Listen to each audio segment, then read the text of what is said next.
Okay. Okay, so before we go into what we're going to talk about this week, I just wanted to give you a brief overview of what we talked about last week. So if you remember, we kind of reproduced drawings like this over the base map. So we did things like scaling and drawing the north arrow. We also used tools like the pen tool and the line tool and the rectangle tool to trace. Then I also showed you how to draw trees and use things like roughen. We also use the Pathfinder tool, which we'll be using again in the tutorial today to combine different objects in Illustrator. And then we've also used the guides and the ruler tools. I showed you how to do fill and shadow behind some of these trees and opacity and transparency. So that was just a quick review. And this week, just to give you some more context into what I'm going to be talking about today in the tutorial, is we're going to be talking about how to do these diagramming drawings on top of the base map. And I'll show you how to do that. So I'm going to show you things like patterns a little bit more in detail this week versus last week, because I wasn't fresh on my skills last week. And then gradients, a little bit about gradients. We'll get into drawing lines and dashed lines and arrows and zigzags, and we'll get into things like that. Before we get into Illustrator, I just wanted to bring up these images again from Petra because they were so beautiful. Like, so these are plan, but they're perspectives in that the trees appear as they're sideways. So she's kind of bending scales and bending perspectives a little bit here, but they're very artistic. The thing I just wanted to talk about here was, I think she's done like a great job with how she uses color in these drawings. You know, the drawings aren't oversaturated. Color isn't distracting you from the overall concept. Overall, the color is like very cohesive and tying in all the ideas into this artistic drawing. So yeah, just since we're going to start to get into color in today's tutorial, think about how you are going to use color in your drawing to add value to your diagrams. Okay, so let me open Illustrator. Oh, before I do that again, yeah, I'm going to be using this as a reference, this kind of grid here on the left, and we're going to be recreating a lot of these things. All right, let's do that right now. So I've opened Illustrator, and as you can see, I already have a second artboard set up. And on that artboard, I already have my scaled base map. Now, what if I want to create that again from scratch? Well, let's just go ahead and delete this. Oh, you know, I'm not able to click it because the layer is locked.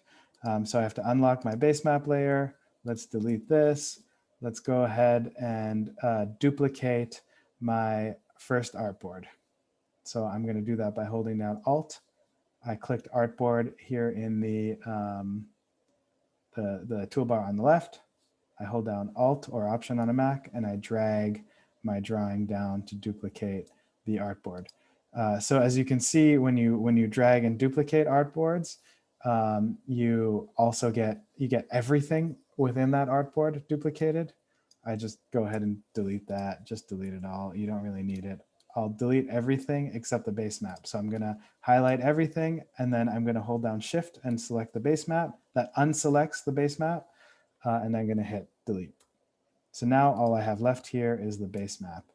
And to duplicate it again, I'm going to hold down Option or Alt on a PC, and I'm just going to drag it over to the left. There you go. So I just showed you how to duplicate artboards and then prepare your artboard with just the assets you need to continue on your drawings. Okay, let's go ahead and lock the base maps again. Again, you do that in the layer section. My base maps are in one layer, and I just click the blank space beside the eye icon. That gives me a lock icon. So I know that that layer is locked. That means I can't select it. Okay, great.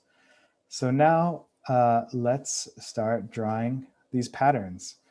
I'm just going to zoom in with the Control plus keys on my keyboard. I'm going to draw a shape. I'm going to switch to rectangle just to illustrate this. I'm going to do it See how I'm selected, I'm on base map right now, the layer, and I can't draw.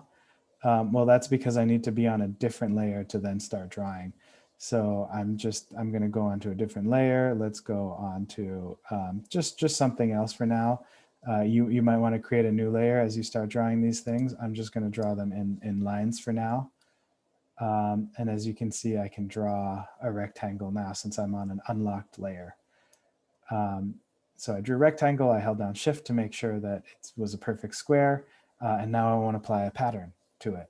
So as we talked about last week, patterns are accessed through swatches, and if by default they're not appearing in your color swatches here, you can hit the library, go to patterns, and choose them. I'm just going to choose lines because lines are pretty simple. You get them here, and I'm going to apply any line pattern to the shape. Now, what do you want to do if you want to increase the distance between the lines, or if you want to rotate the lines? It's actually pretty simple. Let's duplicate this square with the lines to show you how to do that. So on the second square, I'm just going to right click it, and I'm going to hit transform. I'm going to hover over transform and choose rotate. And as you can see, the whole object wants to rotate by default, but if I unclick Options, Transform Objects, and keep Transform Pattern selected, I can rotate the pattern within the shape. And I can change the angle I rotate it at. Let's just keep it 45 for now. And I always like to leave preview on so you can see this happening in real time. All right. So now what if I want to scale that so that it's slightly larger? Well, same thing. I just right click the pattern in this object here. I go to transform, scale, and I can specify the amount I want it to scale at. I want it to scale uniformly across the horizontal axis as the vertical axis to maintain that same like aspect ratio. But you can also decide to change it non-uniformly if you like. But as you can see, I hit preview and it shows you the scale change. And again, if you were to hit transform object, the whole object would scale up. But since that's unselected and transform pattern is the only thing selected, it scales just the pattern within that object. So that's how you do that. And again, this works for all the patterns. If you have dots, or hatches or lines, you can kind of use those same transform scale and transform rotate tools. I find those two especially useful. Okay, so next thing we'll do, I'm just going to delete these since we have them already on the left. I'm going to show you how to do gradients. So again, I'll do a gradient in a rectangle tool. And again, Illustrator kind of remembers the last swatch you used when you draw new elements. So that's why you're seeing the pattern back there. I'm just going to change it to black for now, although I'm going to be changing it again anyway. And I'm going to be hitting the gradient tool. I have the gradient tool on my right-hand toolbar. If you don't see it by default, you can just go to Windows and open gradients here. Okay, so now I'm just going to close my patterns toolbar. Now I have gradients. I can basically just like select the default gradient that's in there, and I can start to customize it. So I just clicked on this box here, and as you can see, there are different ways that you can apply a gradient to a shape. You can apply a linear gradient, you can apply a radial gradient, and you can apply this freeform gradient.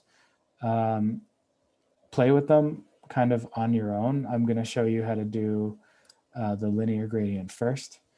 It's pretty easy, actually. It's quite intuitive, this tool, once you start getting used to using it.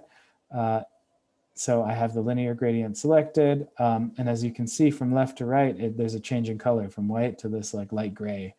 And if I choose this color here in the gradient slider, I just double click it, I can actually change the color within that gradient. So let's change it to a red, and let's change this side to maybe a orangey color just so you can see it.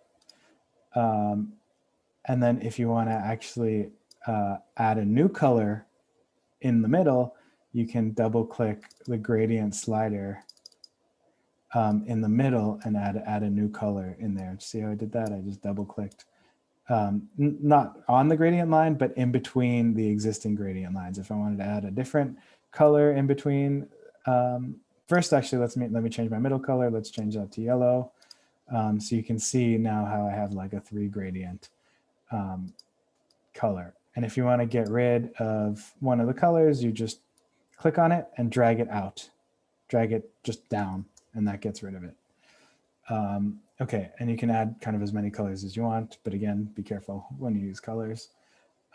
Okay, let's choose Radial Gradient just to illustrate how you do that.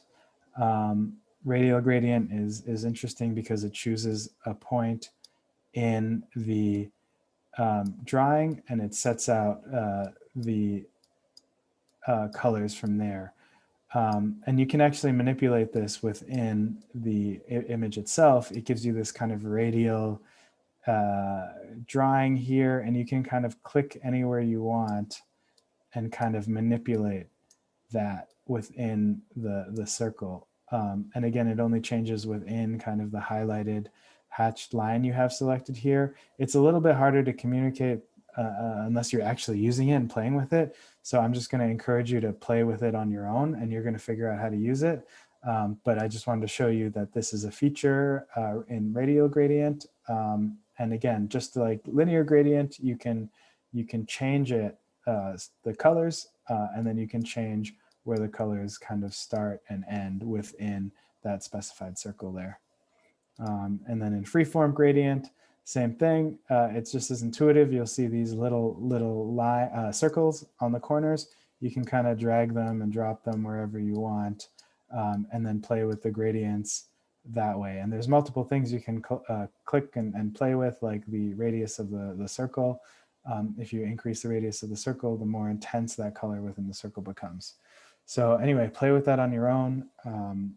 It's quite fun to start using gradients. But again, make sure when you use gradients, you're not creating these like crazy color combinations that start clashing and distracting people from your drawings. Okay, so that's gradient.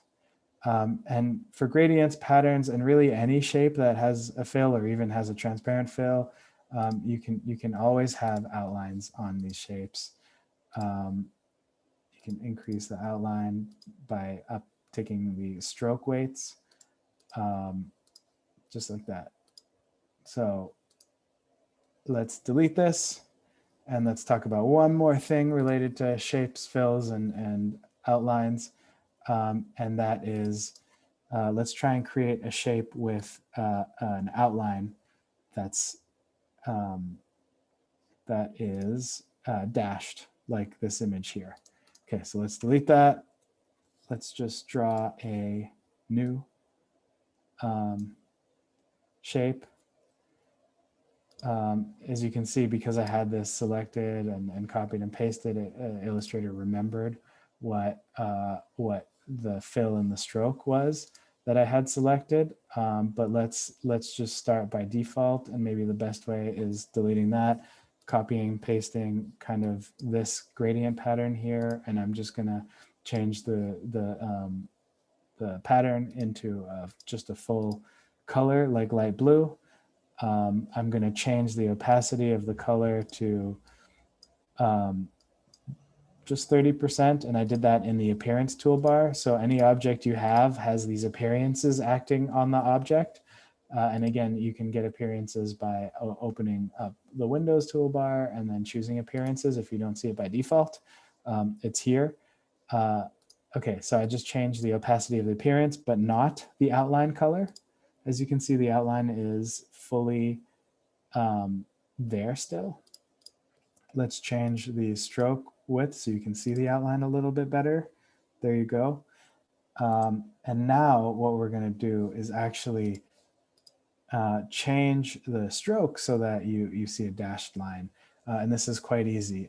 If you go into the stroke menu, just like I have here on the right. And again, it's under Windows Stroke. If you can't see it, you can select the dashed line icon to the left of it. There's a check mark icon. Just select it, and you get a dashed line. And you can control the dashed line by specifying how many points you want as the dash and how many points you want as the gap.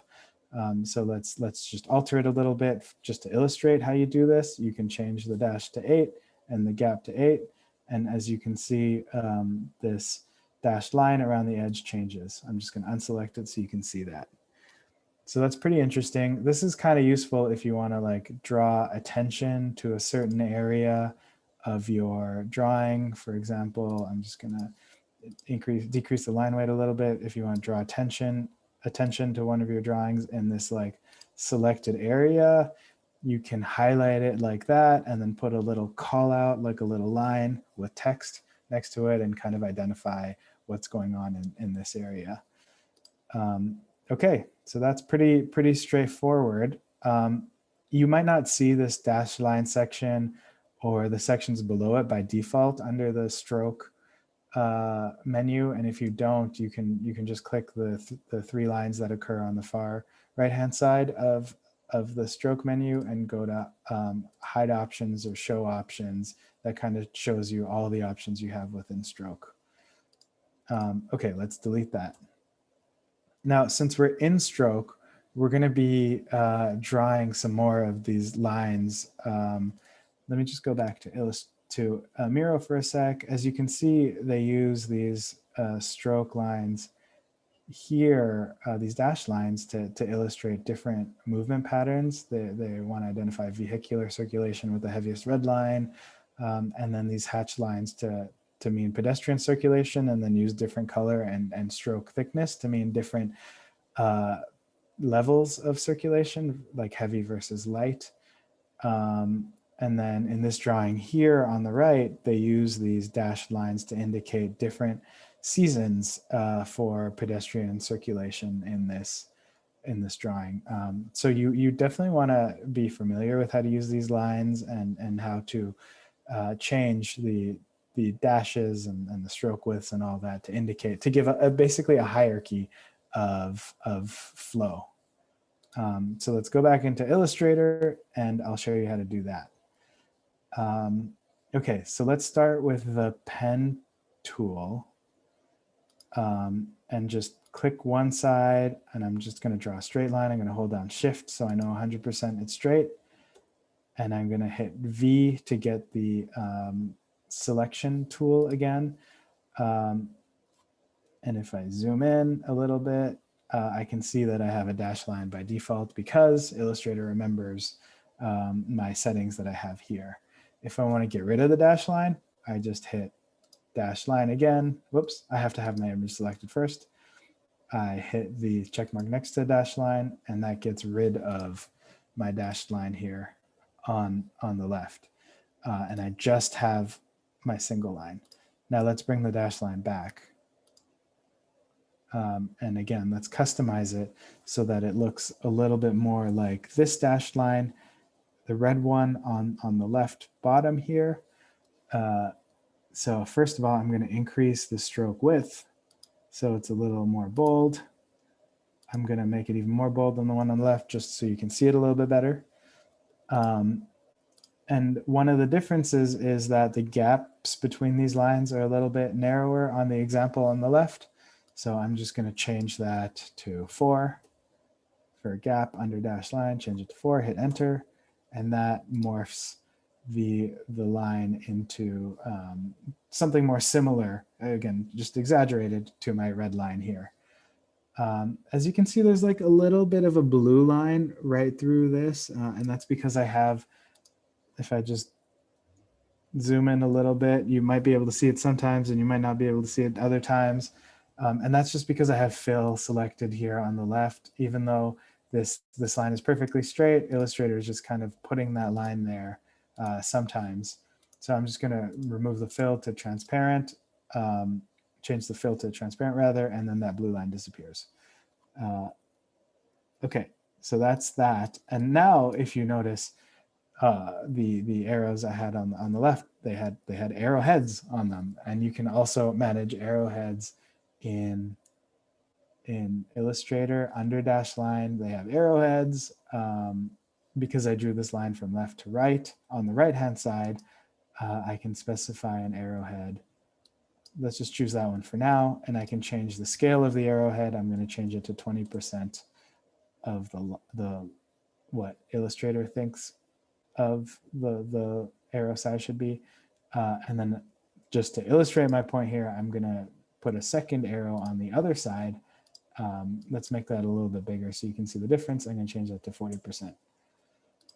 Okay, so as you can see, I just applied 2 arrowheads to a single line. Now, this works for any line, whether it's a line around an object like a rectangle or a circle, or whether it's like a straight line or a curved line that you draw. You can apply these features or these appearances in stroke here to any of those lines. Does that make sense? Great. Okay, so I'm just going to put an arrowhead on that line, and I'm going to just reduce the scale of that arrowhead down to kind of whatever size. Okay, and as you can see, Illustrator remembers my last, like I never officially ended this line. So if I want to end it, I just hit escape, and that ends me drawing this line. My next, because I still have this pen tool selected, my next click is going to draw another line. So I hit escape to end that. But if I don't want to draw any more lines, I just hit the arrow button on the top left corner selection tool, or I just hit V on my keyboard to get the selection tool. Again, I just deleted the extra line I didn't need. Okay, now let's talk a little bit about color here and line weights. Let's now create 3 lines. Let's delete this, just get it out of the way. Let's create 3 different lines to indicate line line hierarchy here. So I'm just going to hold down Shift and duplicate this twice. I'm going to hold down, I'm going to select all of them and get rid of the arrowhead on the left. None, I only want an arrowhead on the right. I'm going to increase the line weight of my stroke on the top, and I'm going to decrease the line weight of my stroke on the bottom. And then now I kind of have a hierarchy here I can start to use on my drawings to apply different meanings. If I want to change the color, I can do that really quickly too. I can just choose a color for the, again, remember these two boxes here. The left box means the fill color, and the right box means the outline color. So I just want to choose, let's say, a red color for the most intense line weight, an orange color for a mid-tier kind of level of circulation, and then yellow for a lower tier level of circulation. So that's how you can use color and line weight, and you can even use things like dash lines to indicate different hierarchy in your arrows. So let's actually, again here, decrease the sizes of these squares within the line just to even more clearly indicate a hierarchy. Let's change that to 6, the dash is 6, and then my gap is, let's make it a little bit bigger, let's make that 5, enter. And then this one too, let's make the dash 3, and let's make the gap even larger. Let's make it 7 as an example. And then now you can start to play with all of these things to illustrate different activities happening in your landscape drawings. Okay. All right, so if we look down here, there's a couple more appearances that I applied to these lines, including circles instead of rectangles or squares within the lines. And then I've also made wavy lines and zigzag lines. So let's go figure out how to do that. Okay, so let's essentially just turn these from squares into circles. I'll show you how to do that really quickly. Let's start with the red one. So here in stroke, under the weight, there's this kind of field called cap. And right now it has a butt cap. You can change it to having a round cap.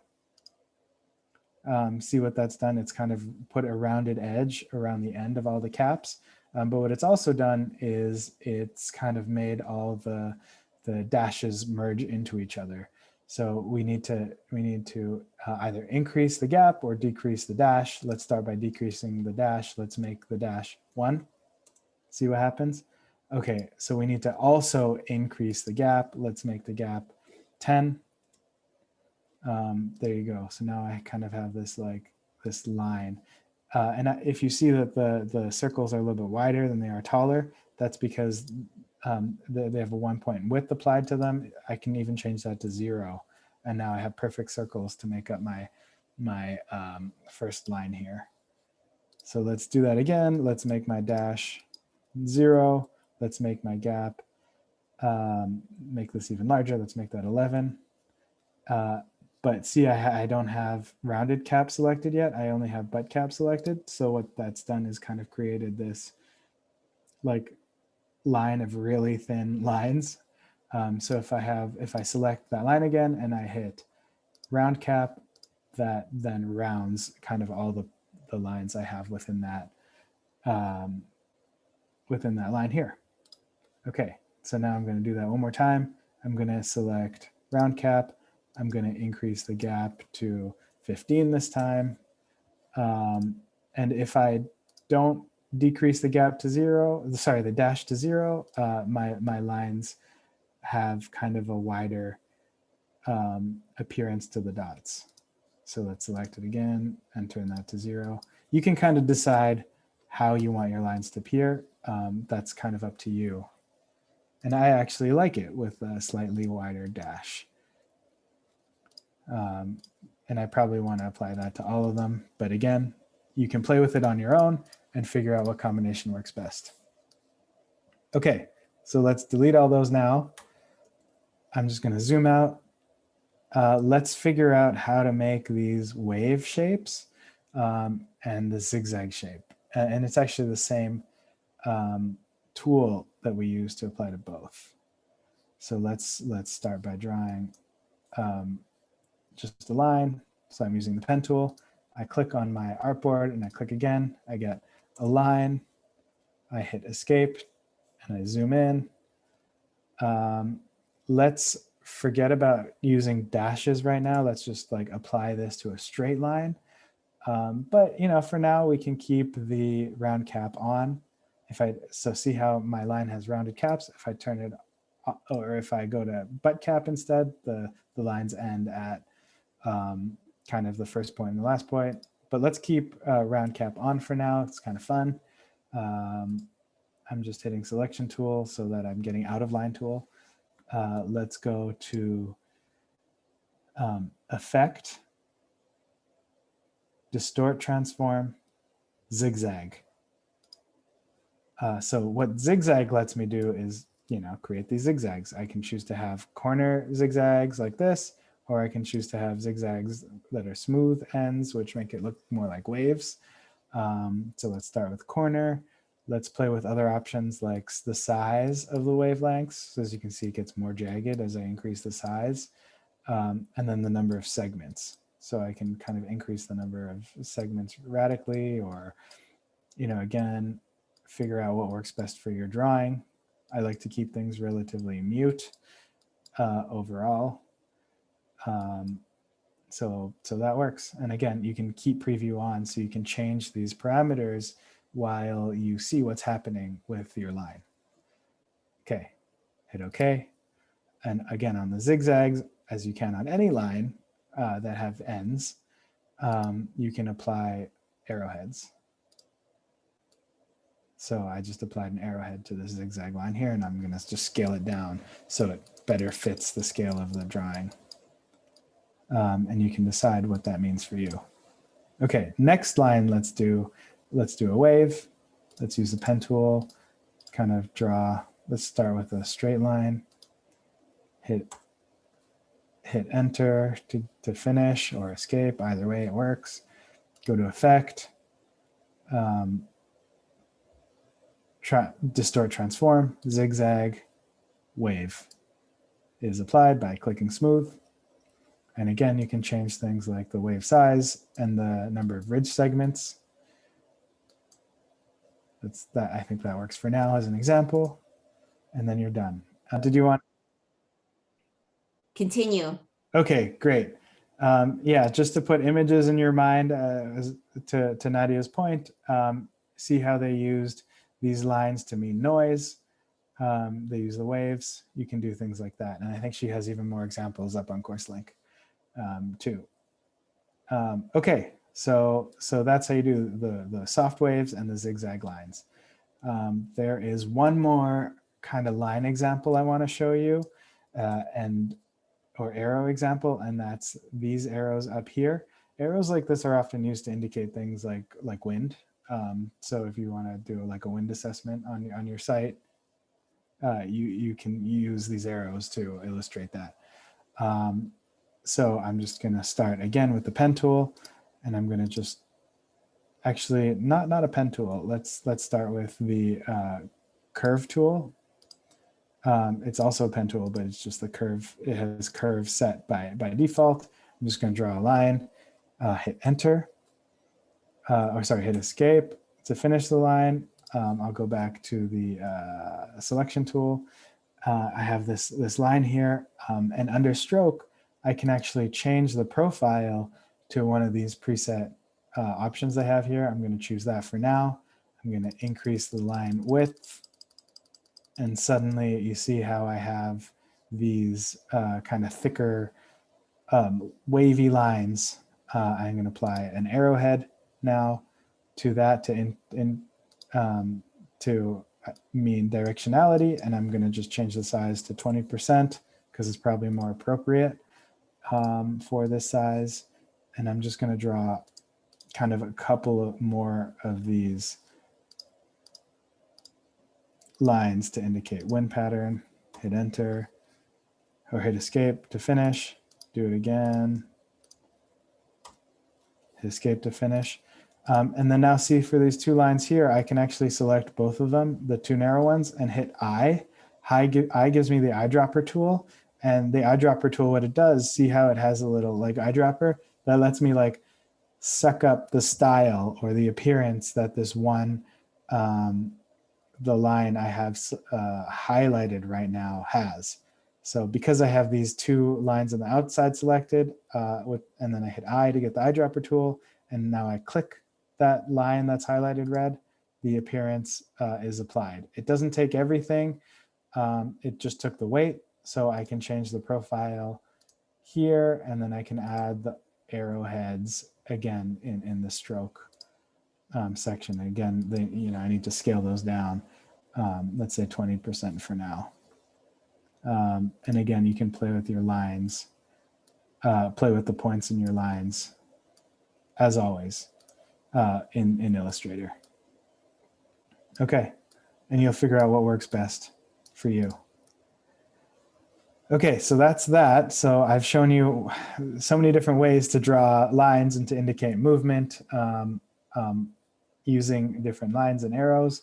I'm going to show you this, how to create something like this. This is a sun path for the site. So if you're going to do this, make sure you know where north is on your site. This is really important. There's a couple features here that are interesting, which is why I want to show you how to do this. I just created these lines using the exact same tool I used to create the wind lines.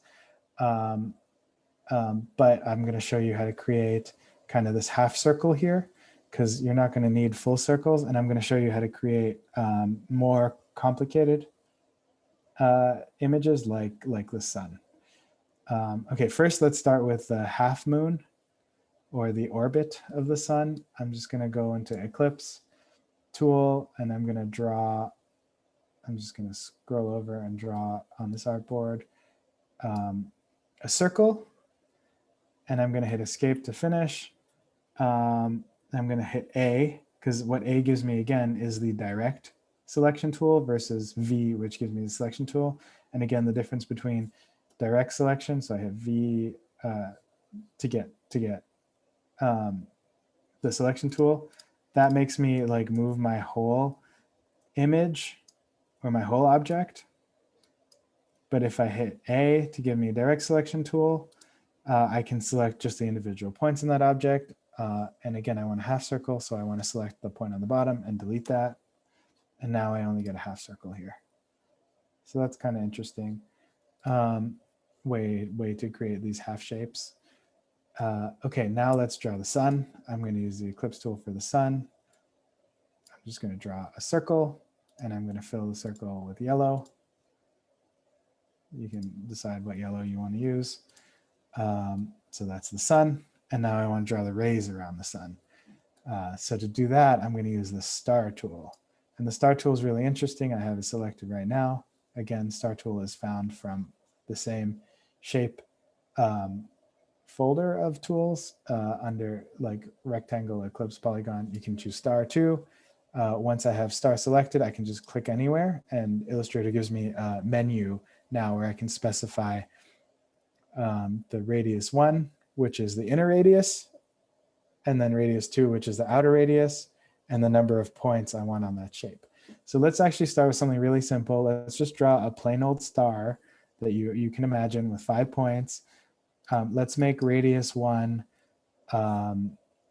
20, and let's make radius 2 40 pixels and hit enter. And I get this like plain old star here. But if I look at my sun here, I have a star that has 8 points and has a really long distance between radius 1 and radius 2. So let's try and recreate that again with the star tool. So I have the star tool selected. I click anywhere on my screen in Illustrator, and I'm going to change the number of points to 8. And I'm going to change radius 1 to, let's say, 5 pixels. And that gives me this shape here, which pretty much looks like the rays around the sun. But as you can see, these rays are above the sun, and I kind of want them below the sun. So I want to bring the sun to the front of the rays. I can right-click it and hit Arrange, Bring to Front. But how I actually do it is I use the keyboard shortcuts. So if you can see, it's Shift, Command, square bracket. It's kind of a complicated thing to remember at first, but get used to this, because in Illustrator, I'm always bringing things front. I'm always sending things to the back all the time. So you don't want to go into these like right-click menus to kind of have to do everything like that. So think about how you can use these keyboard shortcuts identified here beside the tool to make it go faster. So anyway, for now, I'm going to use the right-click menu to bring this to the front. And there you go. I have my sun. I can change the size a little bit of these shapes to whatever I want. And I'm going to change the outline color to black and change the line width to something a little bit smaller. There's my sun. Also in Illustrator, you get by default these alignment tools along the top. I'm just going to show you how to align these really quickly. You know, they all have center points. This circle has a center point that's identified by a red circle here, and this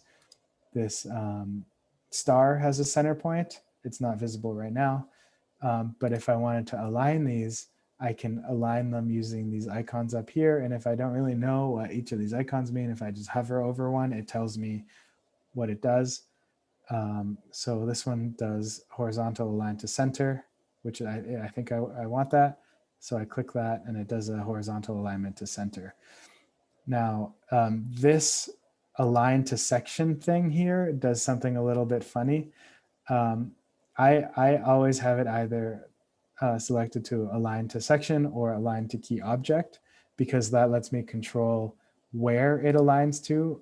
For example, if I have these two selected and I change align to Artboard, what that's going to do is it's going to align both of these objects horizontally at center within my artboard. So I'm just going to click that. They kind of disappear off my screen because they've moved to the center horizontally of the artboard.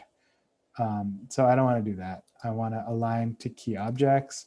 So key objects is identified by the thicker red line right now of the object that's identified as the key object.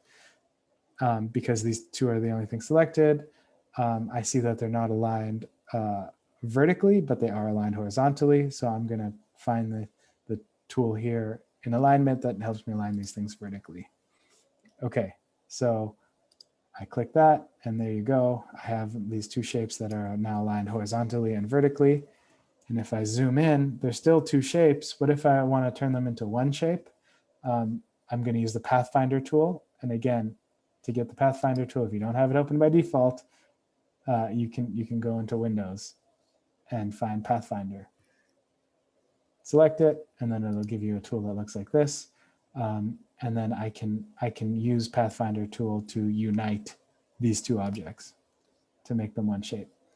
So as you're playing around with Illustrator, you too can just select all these tools with different objects and see what they do. I tend to use unite a lot and intersect a lot and subtract a lot. I use them at different points in time, but on your own, I encourage you to play with shapes. People also refer to Pathfinder tool as shape builder tool, because what you can do is create your own kind of custom shapes by subtracting, adding, minusing, merging shapes to create your own objects. Okay, so now I have the sun. I'm just going to decrease the size of the sun. And just like how you duplicate anything in Illustrator, you hold down Alt, and you can drag and drop while holding down Alt to create multiple suns. I'm just going to roughly put them wherever I want them. Just going to put them there for now, change the orbit color to black. And then I'm just going to show you how to do the lines, not because I think you need to draw lines exactly like this, but because there's this other cool feature I want to show you in Illustrator, which I find quite helpful. So I'm not going to show you how to draw these lines. I've showed you how to draw them already. You can, you can shrink them, you can grow them, you can do whatever you want to them by using the control points on the outside of these shapes. You can also rotate them. So I get the rotate tool by hovering over the corner points of this object. You can see how I get the rotate icon.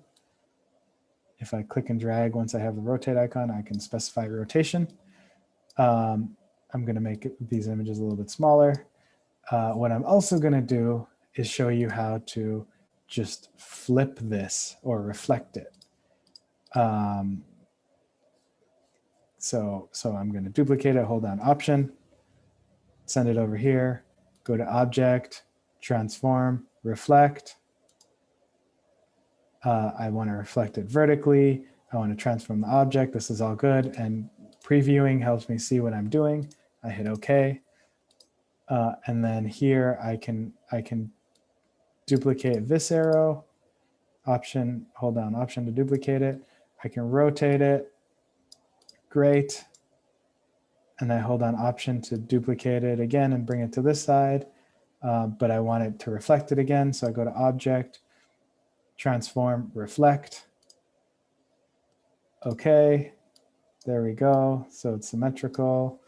Maybe I just want to make these a little bit smaller. That's fine. You can do all that. Hold on Option again to rotate this shape to go directly down. So that's how you kind of create this style here with rotating, reflecting, etc. So there we go. We've created everything I've wanted to create with you guys here, including patterns, gradients, different kinds of lines, dash borders, and more complex shapes.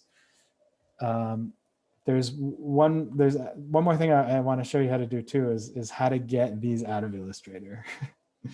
Am I ready to start showing that? How to create PDFs and JPEGs? Yes. Okay, great. So you guys are going to have much nicer final artboards than what I have here, right? What I have are just kind of working documents that I've created to show you how to use the tools, but you're going to have drawings that look more like this for the diagrams and this for the outlines and the rendered plan views. But I'm going to just export these artboards I have here. I'm going to show you how to do it as JPEGs or PNGs first, which I do a lot, but you also, for this assignment, are going to want to submit PDFs, since that's what the assignment asks for. So just take note of how to do export as JPEG for now. Park that thought. You'll use it later in your careers and your schooling. Okay, so now I have 3 artboards set up, and you know that because I essentially have 3 white canvases on a gray background. If I click the Artboard tool on the left, I see how many artboards I have. I have Artboard 1, I have Artboard 2, and Artboard 3, and they're all named different things. You can change the names if you want. You can change it by double clicking it and changing it here. I'm not going to worry about that for now. And I go to File, Export, Export As. And I'm going to just call this example 01 PNG. I export either as PNG or JPEG if I want to create raster-based images from my vector-based image in Illustrator. I definitely want to use artboards. If I don't use artboards, it's going to create an image out of this whole canvas that I have. Artboards constrains the JPEGs or the PNGs I create to the artboards that I have in the background. And I want to export as to PNG, use artboards. I want to export all of them. I'm going to create a new folder. In this folder I have for this tutorial called example 01, create, export. I can choose a resolution. I can choose a color background. I'm going to leave it white, but you can also change it to transparent, which is helpful sometimes, especially if you're creating things like logos. I can change it to black. I'll keep it white for now. Hit OK. I'm gonna find it in the folder. You know, all these things should have been created in this example 1 folder. So now I have these 3 artboards. I have artboard this one, and this one. So that's how you export things into PNGs or JPEGs. You can follow that same flow. And it creates these files with the naming convention you provided it into these folders. Okay, so now what if we want to save it as a PDF? So if I go into export, export as, in Illustrator, I can only export as these file formats, and JPEG, PNG, Photoshop, SVG, TIFFs, but it doesn't have PDFs in there. So I actually have to go somewhere else to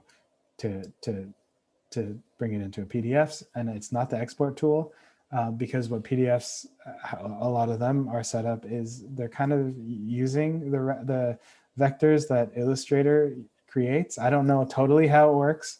I just know that it's different than export. So you just go to create PDFs from this. I save as copy. I'd never save as PDF because if I save as, it kind of makes my new document a PDF. I don't want to do that. I want to keep my current document as a Illustrator file. So I'm going to save as a copy, hit that. And under here, you can change the file format to PDF. So let's do that. And let's save it under example 01. Let's just call it example 1 copy PDF. That's fine for now. You're going to have better naming conventions. And I'm going to export all of my artboards. It's just going to do it by default. You can also specify which ones you want, but I'm just going to do all for now. Hit save. Here, there's more complicated decisions you can make. If you are worried about file size, you can turn preserve Illustrator editing capabilities off. And that's why you want to have your original Illustrator file saved separately as your PDF. I tend to just leave it on because I'm not worried about file size right now. You can play with other features in here on your own. Okay, so I'm going to finish this, save it as PDF. I'm going to go back into Finder. I'm going to find that. Here it is. Here's my PDF with the 3 artboards. There's 3 different pages within that PDF. Okay, so now what I'm going to show you how to do is how to combine PDFs. For example, I'm going to export. Okay, so because you had 3 different artboards. Matt, hold on. Yes. I'm gonna stop this now and Okay. then do this as a separate recording. Okay, sounds good.